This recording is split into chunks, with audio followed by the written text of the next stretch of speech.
Bush again. This is lecture 7 on the Moscow uh, Pullman aquifer system. This is going to be followed by a lecture on the lower aquifer system. But today we're going to focus on the upper aquifer. It's extremely well defined because we've been drilling wells way back since the late 1800s into the upper aquifer. Particularly in the Moscow area. Lots of research funded by the city of Moscow and PBAC on pump tests and so forth in Moscow, primarily because that's the only area where large municipal supplies out of the upper aquifer are available. But because of that, all the data we have over 500 wells that we've looked at in our database to understand how the upper aquifer works throughout the Palouse Basin and even parts of areas outside the basin.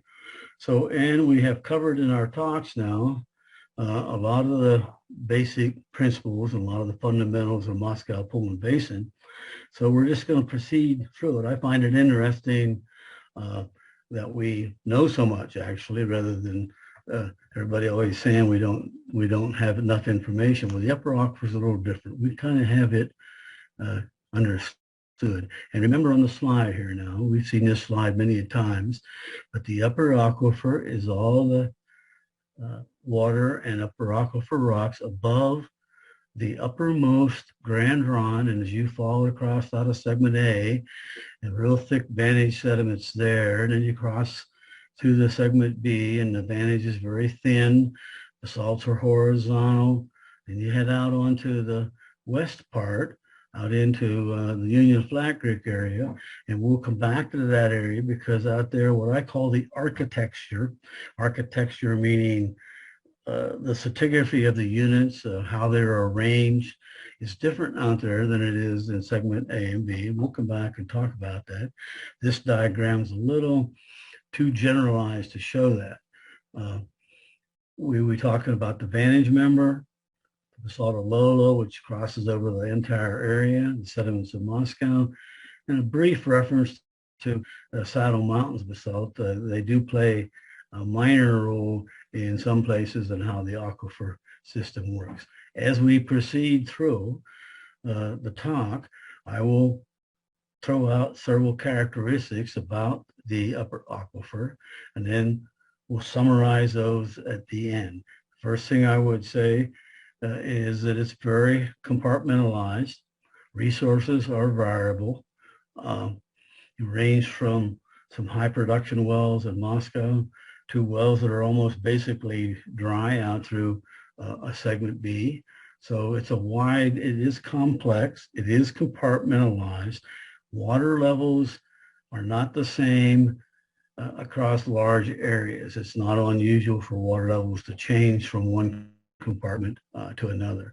So some of the things we'll talk about are, as I pointed out throughout the talk, we'll mention some general characteristics, where the water is at, the extent of the aquifer units. We have that pretty well identified and can be identified from various drill logs. Since there was so much information on how the aquifer works in Moscow, actually I found that by going over early Moscow history, actually explains it or summarize it, gets down to the key components, much better than trying to summarize all of the modern work, whether it be geology or hydrology. Steve Robuchon, a couple of times in the past for PBAC, has put some of the history of either Pullman or Moscow on a report, and I found at times when doing research on the area, wow, we knew that a long time ago, or the history was trying to tell us something, and they helped understand the system. We'll do some paleogeographic settings. We'll do some distribution of resources. In a general sense, if a person looks at all the data, you could predict fairly closely what kind of resources you're going to get almost anywhere you drill or choose to drill in the Palouse Basin. We'll come back and see if I missed any characteristics. We will talk a little bit at the end on insights into the lower aquifer. I should have also said it's kind of an insights to the lower aquifer and kind of a little bit of a comparison of differences between the two aquifers. So let's take a look at the extent of the aquifer units. I'm going to go from the top down. The sediments of Bowlville, which is the uppermost unit of the aquifer system, have two patterns on here. Interesting enough, we have a pattern from data that the light gray shows how far the sediments of Bowlville one time extended, and the dark gray shows the present day extent of the sediments of Bowlville.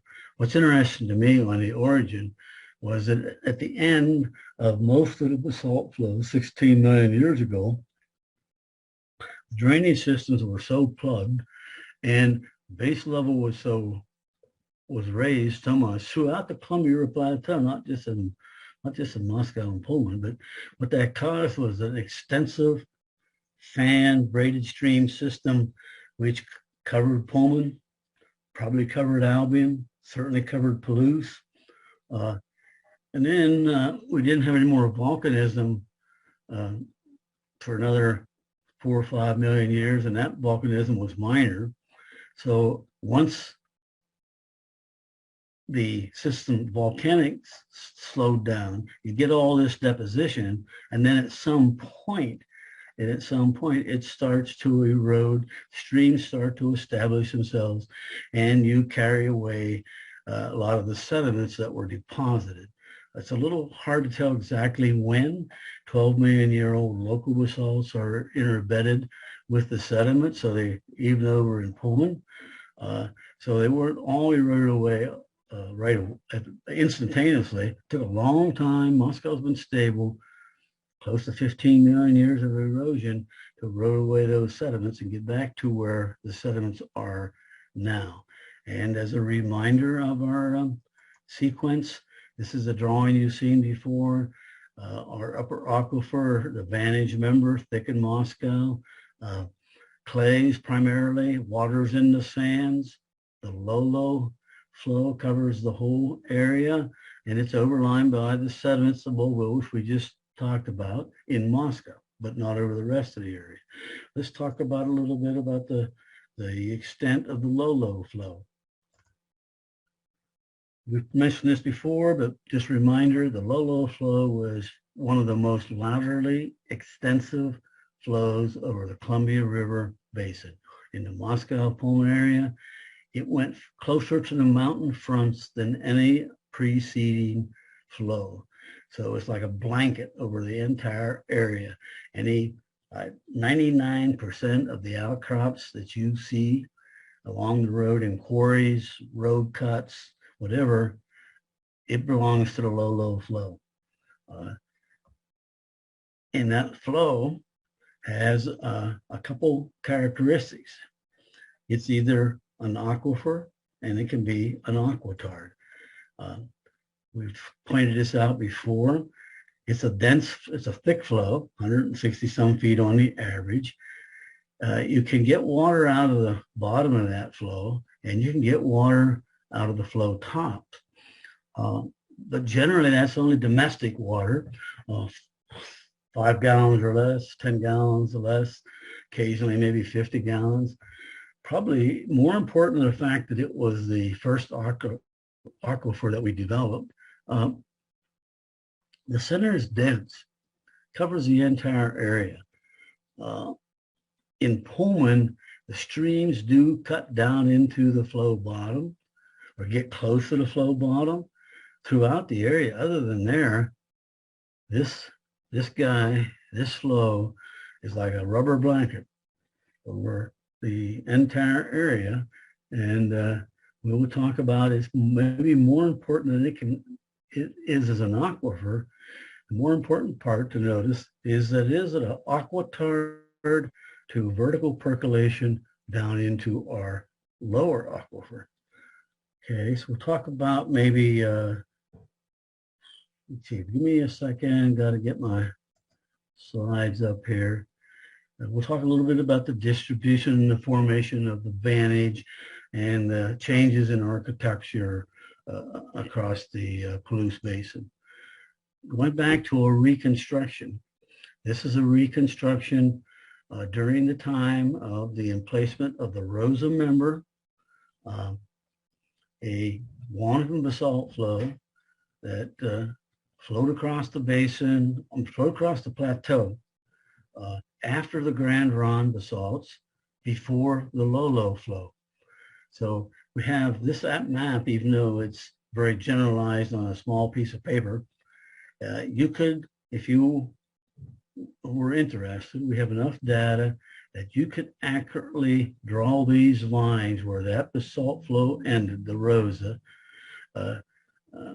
Pretty precise. You could plot that on a 1 to 24,000 map, maybe even a more detailed scale. The Rosa member came in against the Moscow-Pullman area. It blocked all the drainages. The drainages had been previously blocked, but there's enough information to know that there were very little water going to the west. You can also then look at the well data, and you can subdivide the time of the vantage. The Rosa member is a time unit. The vantage is deposited at several intervals, but the Rosa member tells us what time it is in sort of like an instant replay. And we put together the system. We know that there was some kind of discontinuous stream, sand sediments going from Pullman, heads towards Avia, but turns towards the city of Palouse. There was a central area between Moscow and Pullman area, which was a butte or a mesa. A very few vantage sediments were deposited there. There was clay developed on top of that plateau. We know that on the east side that there were lots of braided streams, maybe meandering streams, and they flowed to the northwest and were connected through Butte Gap to the city of Palouse. So how does that show us a different architecture? Remember the Rosa now, remember this contact here. It'll show you a little bit difference in an east-west change in the aquifer systems for the upper aquifer. You have the same kind of, you have changes at the same boundaries in the lower aquifer, but they're different in the upper aquifer. We've mentioned many times on the east, you have mostly sediments. Also note, there's no contacts, there's no interflow zones at the base of the Lolo. So the base of the Lolo can be traced into the central part. Out here in the central part, we have a different architecture. No sediments of Beauville on top. The vantage is there, but it's all clay. Still got the Lolo flow. So in this area, there is practically no large producing domestic wells, let alone there are no municipal wells. Excuse me. There are no municipal wells. This whole area in the center, segment B, this Lolo flow is if you take the loss on top and the Lolo flow and the clay and the vantage, there's no vertical I shouldn't say no. There's very little vertical recharge getting down into the lower aquifer, which is different from the vantage. The vantage in Moscow. The vantage in Moscow has got sand lenses, thick sand lenses, and that's where the water comes from there. So we have different architecture.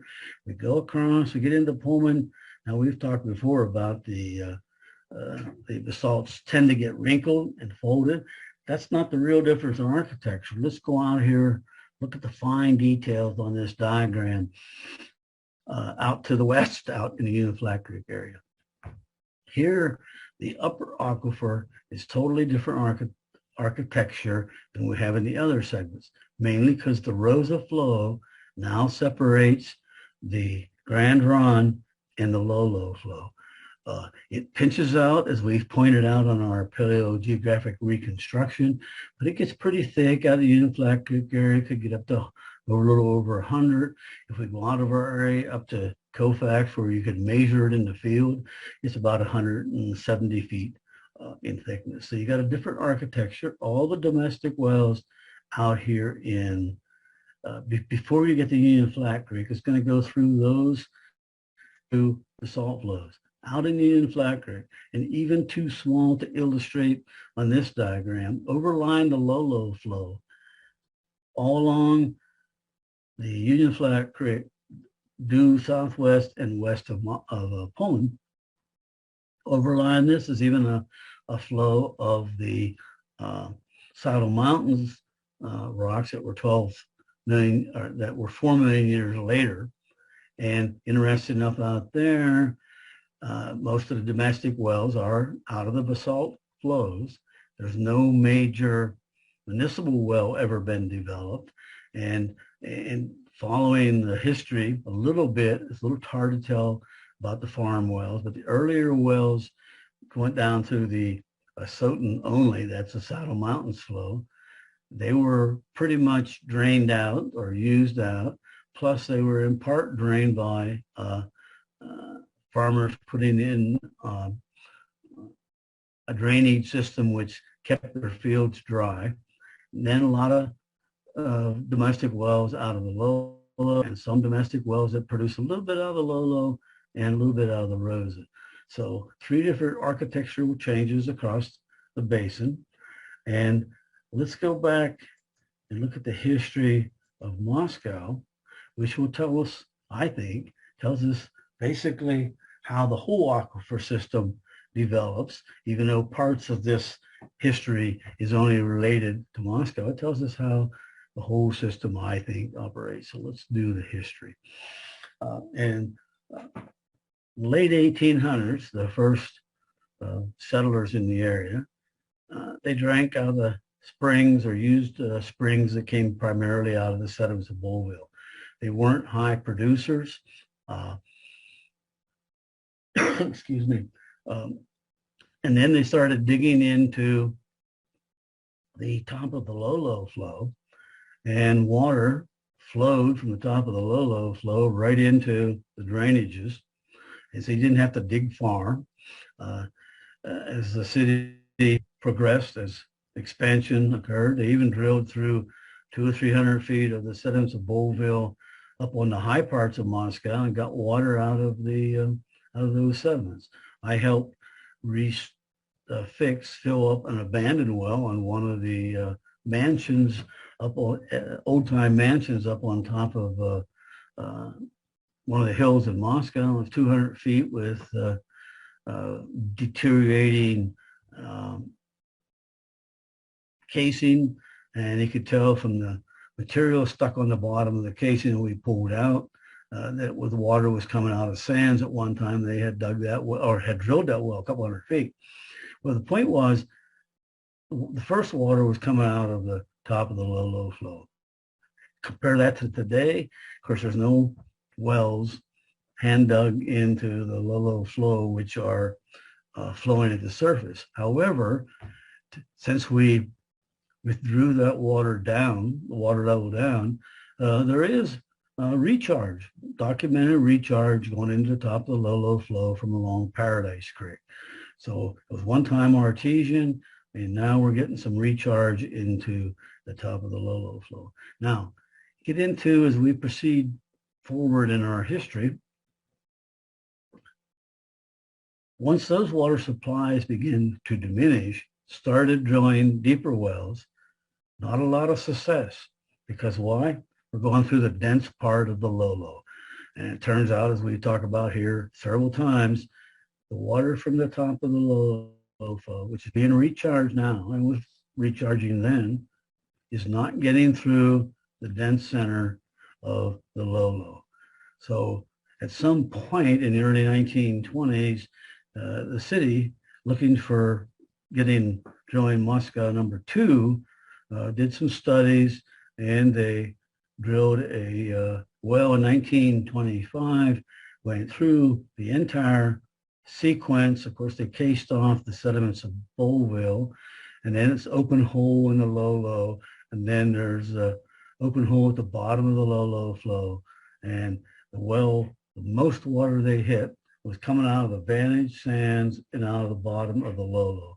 The Vantage Sands, Moscow 2 and 3, by the way, Moscow 3 was drilled around 1931. They hit enough water to supply the city for the next 30 years. They hit up to 1,400 gallons a minute, GPM. Calculations at that time from a researcher and an engineer calculated that the water recharged. It had a capacity of about 400 to 500 million gallons per year. It does have a lot of iron in it in places, but interesting enough, that later, 1972, 1992, presently you can determine what the capacity of that system is. It hasn't changed. Even with all the development, the blacktop in the Moscow area, all the highways, the parking lots, it still has a capacity. It still recharges with modern water on 2 to 3 feet per year, as it did way back in the 1925. It sort of hints at, well, we did all that covering over the recharge area in Moscow, yet it has the same capacity. It's the first little hint that the water is not getting down percolated vertically from the top, that even though there's recharge into the top of the low flow, it's not getting down into the bottom, not because we blacktop the area, it's because the recharge is coming through laterally through the sands or through possibly the low flow, and I doubt that, from some other area. It's got to be coming in laterally, and the history of the early Moscow history tells us that. I'm trying to think if I'm missing any characteristics here, because these characteristics continue on. Well, the attempt in the 1950s, when we outgrew, the city of Moscow had expanded enough that we were over pumping those Moscow 2 and 3. People thought it dried up. That wasn't the case. The case was we were over pumping it. So Moscow tried going laterally to hit some more water, just like they got in Moscow 2 and 3. They went out to the east end of Moscow and drilled Moscow 4. It was almost a barren well. They went between the two areas and drilled Moscow 5 up on D Street Ridge, and it did not have enough water to pump to help the municipal supply. What that shows you, very compartmentalized. Resources are compartmentalized. They're not interconnected, and tells you what the upper aquifer is like throughout the whole Moscow basin, throughout the whole Palouse basin. Very compartmentalized. Zones are not interconnected. So let's look, how can we look at the future? Remember this pattern now. This is looking back in the past. Let's look at this pattern you see here of the perception that there's streams joining and going to Palouse. The reason you want to memorize that pattern, let's look at where our resources are coming from. You can make a generalized map of the distribution of resources and look at the same pattern. The yellows are the very lows. The orange and the reds are higher. But follow the orange pattern. Up here to Palouse, to Pullman, up through Albion. Those patterns from the paleo reconstructions show that the present day supply of water is connected to the distribution of the sediments. Very little sands out here in the middle basin. The Vantage is actually probably an aquitard, just like the basalt, because it's almost all clay. Get into Moscow where you got thick sediments, and you got this greater than 300 gallons a minute wells. You can even, if you stretch it a little bit, Viola has a municipal well that's coming from the upper aquifer. They don't need to pump it that much. It probably has a capacity around 250 gallons a minute. I kind of put it in this in this greater than 300 to make the point that where channels are concentrated, where the sand is concentrated, you can get some municipal water up here in Viola. Very small amount of our basin. But if you plot out the distribution of greater than 10 gallon minute wells, you'll find there's a pattern going up here into Palouse. Palouse really verifies the fact that it's the sediments that are the important part of the upper aquifer. In the Palouse area, you have the same low flow as you do down in the Moscow-Pullman area, and but it's underlined. It has a different architecture too, in the sense that the vantage, the underlying vantage, it's about average around 100 feet thick, got a lot of sand. Sand's a little different. The sands down in Moscow are poorly sorted. Up here in the Palouse area, many of the sands are described by drillers as being very clean, very well sorted. That's because the source areas for the sand there was probably coming off the quartzites, not coming off the granites. But the point hydrologically is that locating a well in the Palouse City area is very consistent. All the domestic wells that I researched or was a driller on one or went out to visit, all those wells except one got a good domestic water supply. One had all clay from top to bottom in the vantage, and it was not a particularly good supply. The point being, it's the sediments that's controlling the quantity. Even though the basalt in places is an aquifer, it's the sediments that are controlling the supply. It's not likely that this use of domestic wells up here in the Palouse is connected like the lower aquifer down here into Moscow. The lower aquifer we know is connected. Upper aquifer, so compartmentalized, so many changes in architecture that it's not interconnected across the wide scale of the basin. And of course, you come south, we thought thin sediments, low water. The Pullman Albion interpretation here is a little sketchy. I think I should have put question marks on. This is an old diagram from 2016. This is based on 2016 data.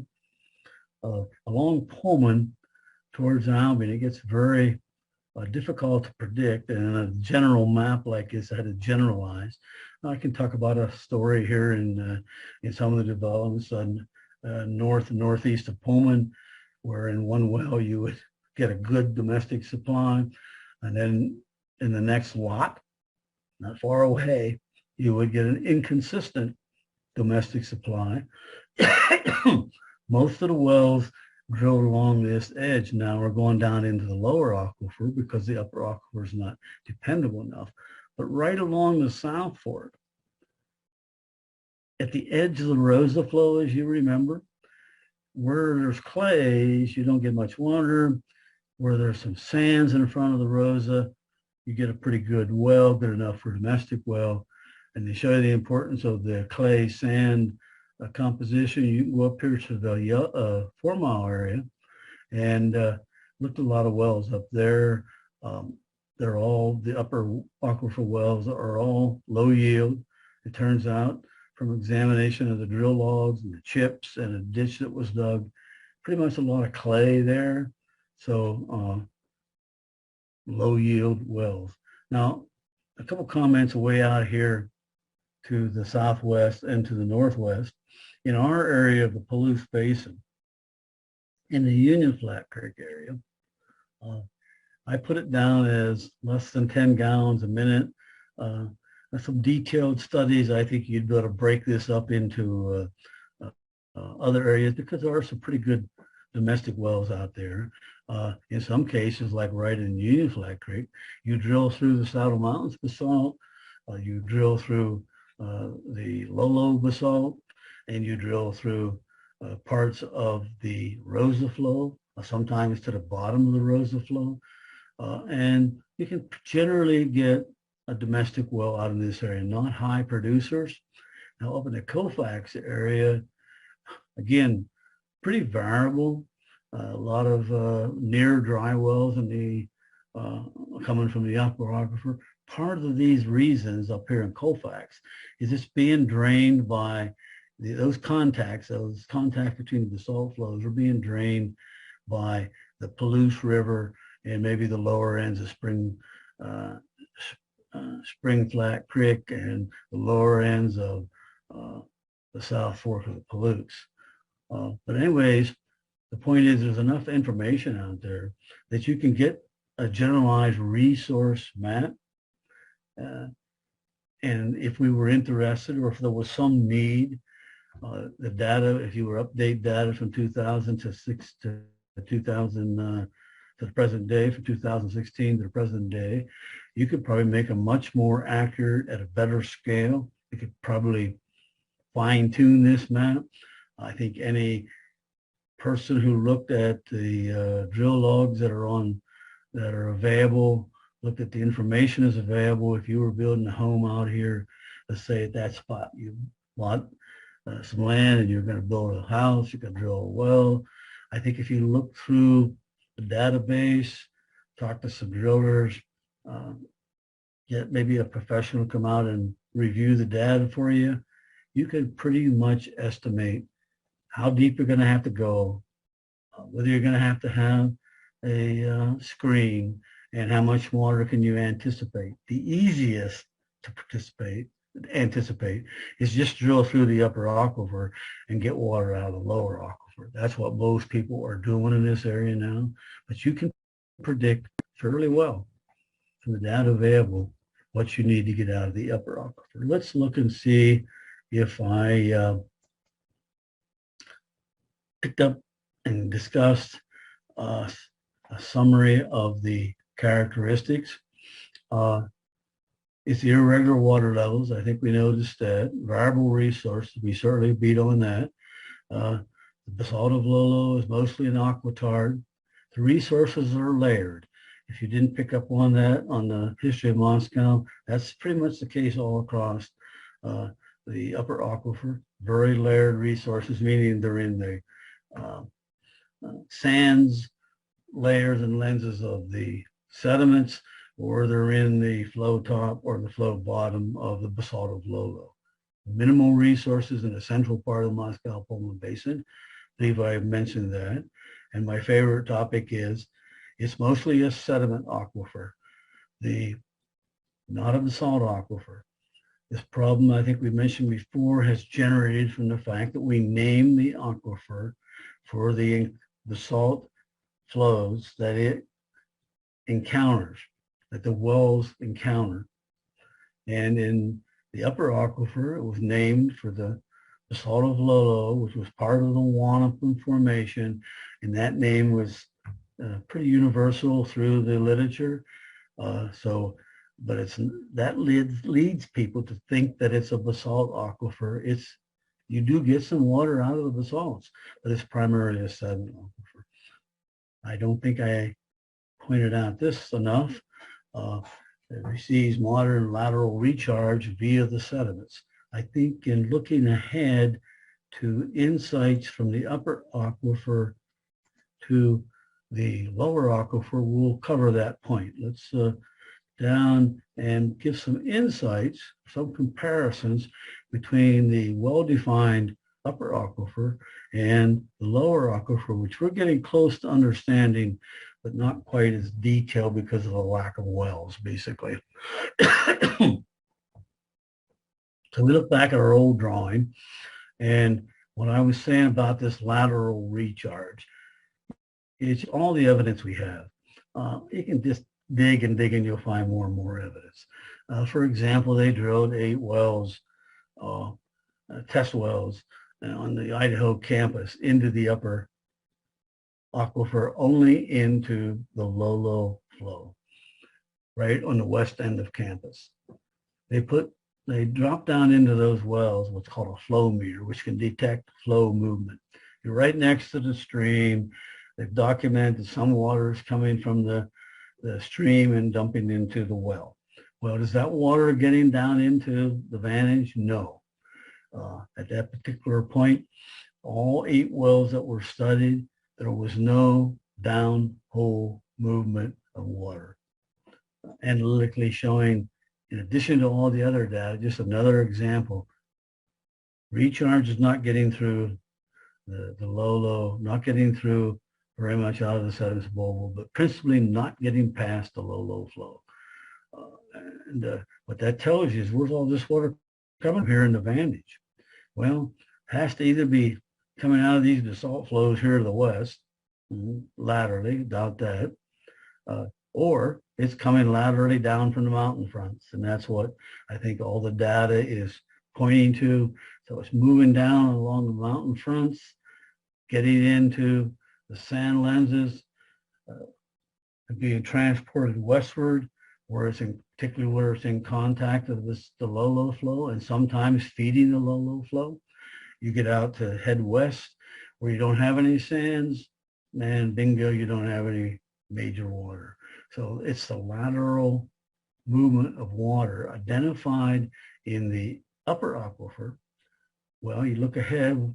So where are we getting the water out of our lower aquifer system? Well, maybe it's complicated to others, but to me, the water can move into the vantage laterally from the sediments. We're getting most of our lower aquifer water by lateral movement from the sediments, which then get into the basalt. So it's kind of a nice insight to the lower aquifer. Let's not forget a couple comparisons. Both aquifers, very complex, very compartmentalized, but a couple differences. The big one is that in the upper aquifer, the water levels are not the same from location to location.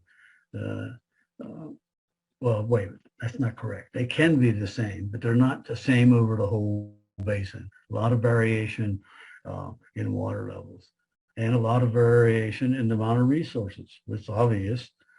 Well, you come down to the lower aquifer, which we're going to talk about on our next lecture, and the wells into the lower aquifer, the data tells us, even over the whole Palouse Basin, that even though it's a complex aquifer system, it's incredible that the water levels are what we would call similar between city of Palouse, Tinuna, Flat Creek area, between Pullman and Moscow. So it's been shown to be, and we'll talk about that next time, it's been shown to be very compartmentalized, but anywhere you drill and take water out of the lower aquifer system, you're tapping from the same resource. No matter whether your well's on a farm in the central part of the Moscow-Pullman Basin, or whether it's the city of Moscow or the city of Pullman taking water out of the lower aquifer, they're interconnected, same resource, not the same for the upper one. Drilling wells, taking water out of the Moscow Pullman area does not necessarily, probably does not influence upper aquifer wells over in Pullman. Well, hopefully we summarize the upper aquifer good enough to proceed on to the next lecture. The next lecture will be on the conceptual model, primarily focusing on the whole system, but the focus will be on the whole system, but the individual detailed focus will be on the lower aquifer. Thank you for your time once again.